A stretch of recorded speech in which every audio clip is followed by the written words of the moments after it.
Salut Boba, aujourd'hui tu vas nous présenter un récit souvent décrit comme une relecture de Roméo et Juliette, version space opéra. Car oui, dans cette version, Roméo a des cornes de bouc, Juliette des ailes, et le tout se passe dans une galaxie très lointaine.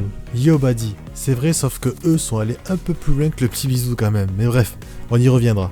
Après 4 ans de pause, aujourd'hui sort enfin le 10e tome de ce fabuleux récit d'aventure galactique, Saga. Écrit par Brian K. Vaughan et dessiné par Fiona Staples, il faut savoir que le premier tome ne date pas d'hier. Le premier épisode est sorti en l'an 2012. Et ouais mon ami, c'était il y a 10 ans déjà. C'est cool de dire que c'est un Roméo et Juliette à la sauce blanche, enfin intergalactique. Mais concrètement, de quoi ça parle? D'un côté on a Alana qui vient de la planète Continent, et de l'autre on retrouve Marco qui lui vient de Couronne. Leur peuple étant en guerre depuis bien longtemps, ils sont obligés de fuir les autorités pour vivre leur amour interdit, mais pas seulement. Dès les premières pages, on fait rapidement connaissance du fruit de leur amour. Il s'agit d'un nouveau-né, une fille prénommée Hazel, un symbole d'espoir pour leur peuple respectif. Saga est mon premier comics et reste encore à ce jour un comics cher à mon cœur. La raison est toute simple, on vit une chasse à l'homme dans un univers très riche avec des personnages hauts en couleur et difficilement oubliables. Le tout saupoudré de politiquement incorrect où quasiment tout est montré et écrit, et des couleurs chatoyantes incontestablement agréables à l'œil. On ne veut plus s'arrêter et continuer à parcourir ce vaste univers en espérant à chaque chapitre que cette jeune famille puisse enfin vivre leur amour en paix.